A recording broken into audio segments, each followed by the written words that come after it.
सर्वप्रथम सर्वांना श्री स्वामी समर्थ. स्वामी महाराजांच्या कृपेने तुमच्या सर्व चांगल्या इच्छा पूर्ण होत ही स्वामींचरणी प्रार्थना करते आणि आजच्या व्हिडिओला सुरुवात करते. उद्या 17 जुलै बुधवार रोजी आषाढी एकादशी आलेली आहे. तुम्हाला उपवास तापास जमला नाही तरी पण मी आता तुम्हाला एक सेवा सांगणार आहे. जास्त वेळ घेत नाही तुमचा, लगेच तुम्हाला सेवा सांगत आहे. उद्या सकाळी लवकर उठायचं आहे. आंघोळीच्या पाण्यात थोडीशी तुळशीची पानं, चिमूटभर हळद आणि थोडंसं गंगाजल नसेल थोडंसं गोमूत्र टाकून या वस्तू टाकून आंघोळ करायची आहे. नावाला सुद्धा नकारात्मकता तुमच्या आयुष्यातच उरणार नाही असा प्रभावी उपाय आहे हा. प्रत्येकाच्या पाण्यात 2-2 तुळशीची पानं, चिमूटभर हळद टाका. लहान मुलांच्या पाण्यात सुद्धा टाका. लहान मुलं किरकिर करत असतील, चिडचिड करत असतील, अभ्यासात मन लागत नसेल तर उद्या आईने आपल्या घरातील देवघरातील विठू माऊलीची, बाळकृष्णाची मूर्ती असेल, पंचोपचारे त्या मूर्तीवर अभिषेक करायचा आहे. नंतर स्वच्छ पाण्याने अभिषेक करा आणि त्याचं थोडंसं तीर्थ आपल्या लेकरांना प्यायला द्या. विठू माऊलीला उद्या चरणाशी जी तुळस अर्पण करणार आहात ती तुळशीचं एक पानसुद्धा मुलांना आवर्जून खायला द्या. प्रसाद स्वरूप उद्या द्या, नाही तर परवा दिलं तुम्ही तरीही चालेल. उद्या मंदिरात गेला तर तिथून सुद्धा एक तुळशीचं पान घेऊन या आणि आपल्या लेकरांना खायला द्यायचं आहे. आता जी मी प्रभावी सेवा सांगत आहे अतिशय प्रभावी आहे, प्रत्येकाने करायची आहे. मी सुद्धा करणार आहे, तुम्ही सुद्धा करायची आहे. 108 तुळशीची पानं नीट स्वच्छ बघून घ्या, तुटलेली वगैरे नाही. एखाद्या वाटीत धुवून स्वच्छ करून ठेवून घ्या. जवळ आसन घेऊन बसायचं आहे. पंचोपचारे आपल्या देवी देवतांची उद्या पूजा करायची आहे. विठू माऊलीची, रुक्मिणी मातेची मूर्ती असेल, बाळकृष्णाची, पंचोपचारे आपल्या देवी देवतांवर अभिषेक घालायचा आहे. पंचामृताने घाला किंवा कच्च्या दुधाने थोडीशी हळद टाकून अभिषेक करायचा आहे. किंवा तुमच्याकडं केशर असेल तर अतिउत्तम, केशर टाकून आपल्या देवी देवतांना अभिषेक करायचा आहे. उद्या चुकून सुद्धा गणपती बाप्पाला तुम्ही फुलं वाहा, दुर्वा वाहा, तुळस वाहू नका. तुळस फक्त आपल्या विठू माऊलीला, बाळकृष्णाला, श्रीरामांना, श्रीहरी विष्णूंना, स्वामी रायांना आपल्याला तुळस अर्पण करायची आहे. माता लक्ष्मीला तुळस अर्पण करायची आहे. तर एखाद्या वाटीत तुळशीपत्र घेऊन बसायचं आहे. 108 तुळशीची पानं नीट बघून घ्यायची आहे. आता घरात जर 2 व्यक्ती असेल तर 108 अशी 2दा तुम्हाला पानं घ्यायची आहे. प्रत्येकाची सेवा आणि त्याचं मिळणारं पुण्यफळ हे वेगवेगळं असतं प्रत्येकाचं. आता तुम्ही कोणत्या मनाने, कोणत्या इच्छेने तुम्ही सेवा करत आहात ते प्रत्येकाचं फळ ज्याला त्यालाच देत असतो. म्हटलेलंच आहे, कर्माचं फळ ज्याचं त्यालाच मिळत असतं. म्हणून तुम्ही उद्या 2 जण असाल घरात तर 2 वेळा तुम्हाला 108 तुळशीपत्र घ्यायचे असतील. 4 जण असाल तर 108 अशा पद्धतीने प्रत्येकाने तुमची वेगळी सेवा करायची आहे विठू माऊलीच्या चरणी. तुम्ही जरी म्हणाल की मी बायको आहे, नवरा आहे, पण प्रत्येकाचं कर्म हे वेगळं असतं. प्रत्येकाने उद्या, मी म्हणते आपल्या विठू माऊलीला जेवढी तुळशीपत्र अर्पण कराल तेवढं चांगलंच आहे. यात काही वावगं नाही, वाईट नाही. आता लहान मुलं असतील आणि त्यांच्यासाठी जर आईने सेवा केली तर काहीच हरकत नाही. आपले लेकरं किती पण मोठे राहो, उच्च शिक्षणासाठी बाहेर गावी परदेशात गेलेले असेल आणि आईने सेवा केली स्वतःबद्दल पण आणि मुलांबद्दल, तर आईची सेवा ही मुलांसाठीच लागू असते. आई आपल्या मुलांचाच कायम विचार करत असते.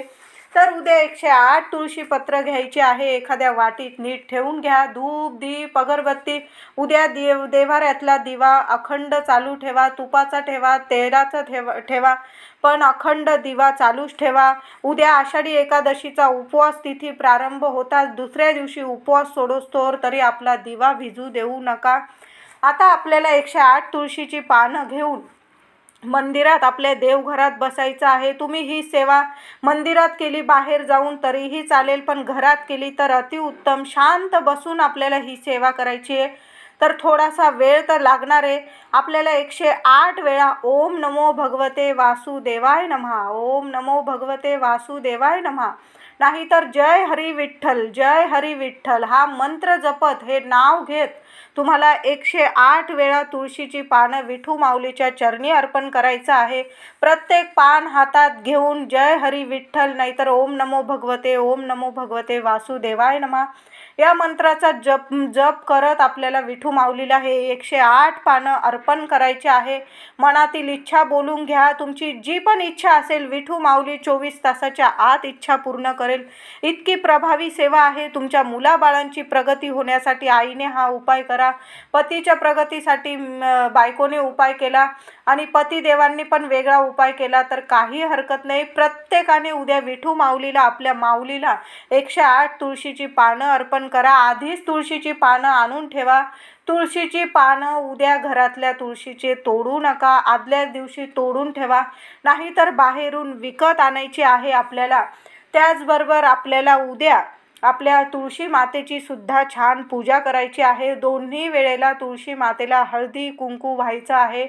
आणि आपल्याला उद्या तुळशी मातेला पाणी अर्पण करायचं नाही तर थोडंसं कच्चं दूध घ्या, त्यात थोडीशी हळद टाका आणि ते दूध मिश्रित हळद तुळशी मातेला अर्पण करा. आपली इच्छा बोलून घ्या. ओम नमो भगवते वासुदेवाय नमः हा मंत्र जपत राहा. उद्या दिवस रात्र हा मंत्र जपत राहा. नाहीतर जय जय हरी विठ्ठल हा जरी मंत्र जपला, हे जरी नाव घेतलं, नाहीतर जय श्रीराम हे जरी म्हटलं तुम्ही तरीही चालेल. उद्या मंदिरात गेला तर डझनभर केळं घेऊन जा. तिथं थोडीशी केळी अर्पण करा विठू माऊलीच्या चरणी. स्वामींच्या मंदिरात गेला, स्वामींच्या मठात, तिथंच अर्धा डझन केळी अर्पण करा आणि थोडीशी केळी उरतील तर बाहेर एखादा गरीब व्यक्ती दिसला त्याला खाण्यास द्यायची आहे. तुमच्या घरी जर उद्या कोणी आलं, आता उद्या उपवास आहे आषाढी एकादशीचा, फळ हार घेऊन तुम्ही उपवास करू शकता. आपली तब्येत सांभाळून उपवास करायचा आहे. तुमच्या घरी कोणी आलं तर चहा पाणी दिल्याशिवाय तसं पाठवू नका. एखादं फळ त्यांच्या हातात द्या. एखादी स्त्री आली तर उद्या लक्ष्मी स्वरूप आपल्या घरी ती माऊली येणार आहे. तिला हळदी कुंकू लावा. तिची ओटी वगैरे नाही भरली तुम्ही तरी चालेल, फक्त हळदी कुंकू लावा.